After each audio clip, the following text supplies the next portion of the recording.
In a recent interview with Piers Morgan, Eddie Hearn admits he thought that Anthony Joshua's best days were behind him. We'll take a listen at what Eddie Hearn had to say, and then I'll chime in and give my 2 cents for what it's worth. So let's take a listen to what Eddie Hearn had to say. It's a fight that made him once again the hottest commodity in boxing, and we are very fickle as a sports community. He's finished. Yeah. You know, and to be fair, the one incredible thing about AJ, when he lost to Alexander Usyk in the second fight and broke down in the press conference in tears, I felt it was a long, long way back. Did you think he was done then? Not done, but I felt like his best days may be behind him. And this is the most important thing in life, sport, business, whatever it is, consistency. If you are consistent and you work as hard as you can and you have ability, you're unbeatable. And the one thing that he always has done for his whole career, and even since that moment against Alexander Usyk, is stay consistent. Keep working, keep searching for the answers. And if the ability's still there, you'll get back. In fact, the rise of AJ since that moment, where I've never seen him cry before, and to do it in public was very unlike him. And you saw mentally where he was at in the ring afterwards. You know, the comeback has been incredible to a point now where I feel he's unbeatable in the ring.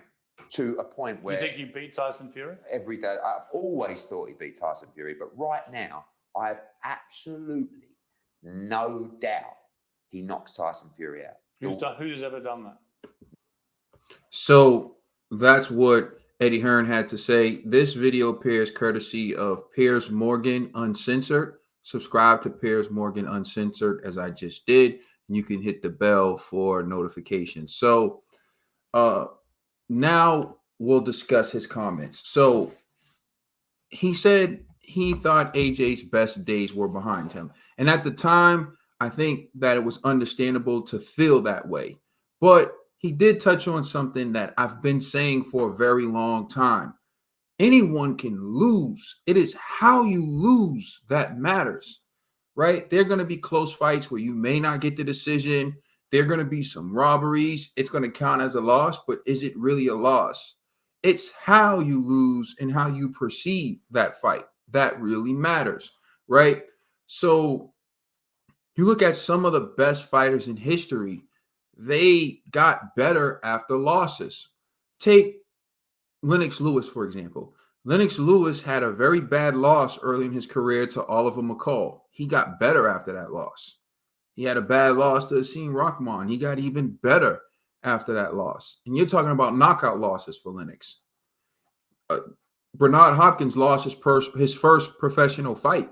If you were going to judge someone, losing your pro debut is probably about as low as they can get, right? You lose your very first fight as a professional. How many people would predict the alien? He would become the oldest champion, one of the oldest champions in boxing history. Who would have predicted that when he lost his first fight? You understand? Sometimes people learn from losses. Vladimir Klitschko. Vladimir Klitschko went on a 10-year run after he was stopped by Layman Brewster. So again, you have to look at the individual, the desire. And sometimes when you see someone crying, that isn't necessarily a bad thing. It means they care. They could just be like, hey, I got paid. Oh, well, time to run to the bank. But you see someone of Anthony Joshua's stature, someone who's made so much money in the game, someone who's one of the biggest stars in boxing crying after a loss. To me, that's inspiring because it means that he cares. So then you see what he went on to do. He went to try to find a trainer that was the right fit. That matters.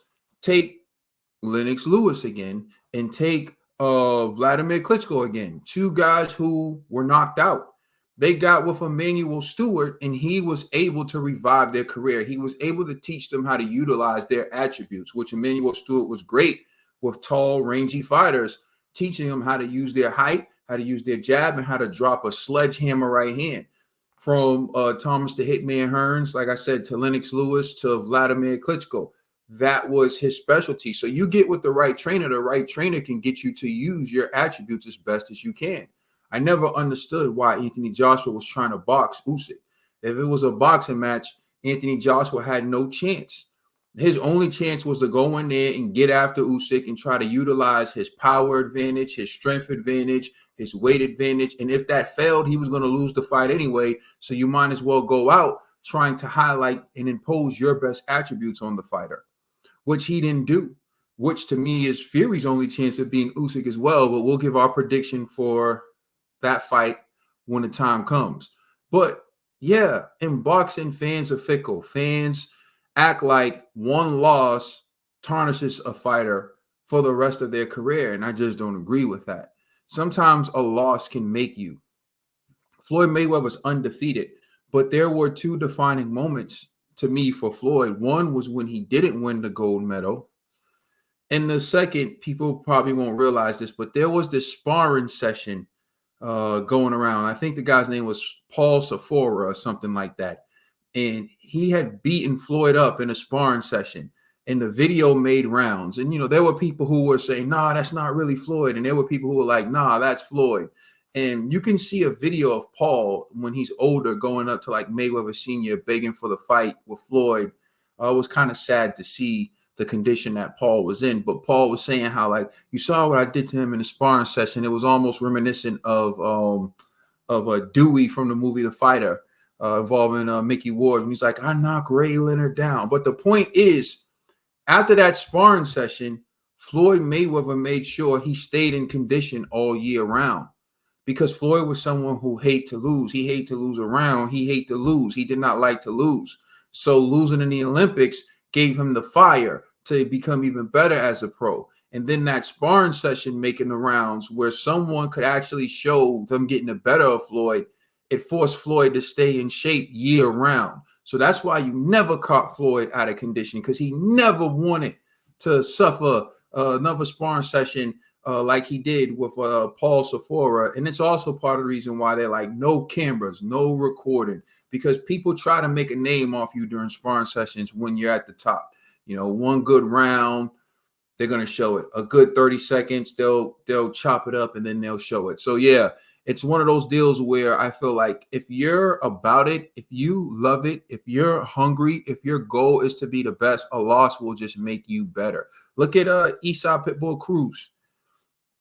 He took the fight last minute with Gervonta Tank Davis. He lost a close one, but since then, he's been on fire, and he just beat Rolly Romero, which, by the way, makes me laugh that some people couldn't tell that I was just joking, and it was April Fool's joke about my last video with Rolly. If you follow me on Twitter, you already know my true thoughts about that fight.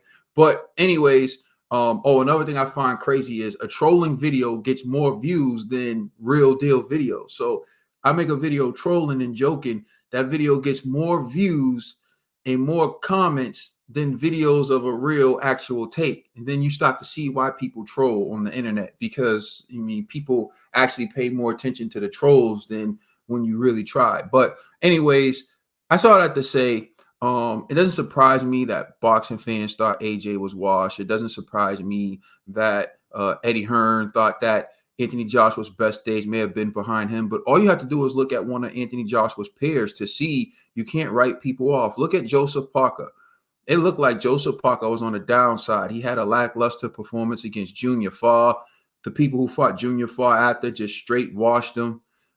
He got sparked out by Joe Joyce. Then when he was fighting Zhang, I'm not going to lie, I thought Zhang was going to spark him out. And Zhang was on route. Deontay Wilder. I thought Deontay Wilder was going to spark him out.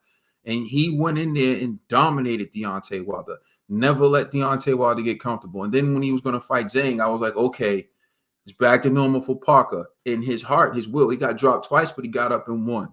And that just goes to show you never really know. These heavyweights, they can turn it around, and you've seen it throughout history. George Foreman even coming back and winning the title at 45 against Michael Moore. So I say people need to pump the brakes, man. In boxing, anything can happen. When you have the skill, when you have the talent, and you dedicate yourself to the sport, the margin of error is very small at that level. The fighters are so good that if any fighter, regardless of how good they are, makes a mistake, they can pay. I always bring people back to Floyd Mayweather versus Shane Mosley. That second round, if Floyd wasn't Floyd, man, he could have got knocked out in that second round.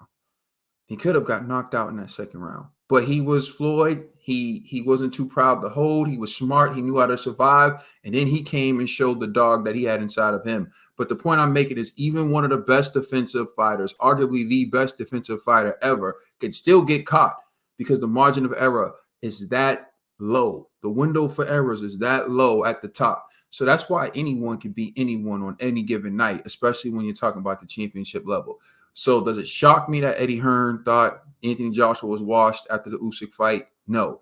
But am I shocked to see Anthony Joshua revive his career? No, because I actually predicted it. And you know that if you watch Boxing Bros, excuse me. Let me know what you think in the comment section. Please like, share, and subscribe. Salute to all my new subscribers. We almost at 500. And once we hit 500, there's nothing left to do but double that. You understand what I'm saying? And let's just make it a stack. All right. I'm out. Peace.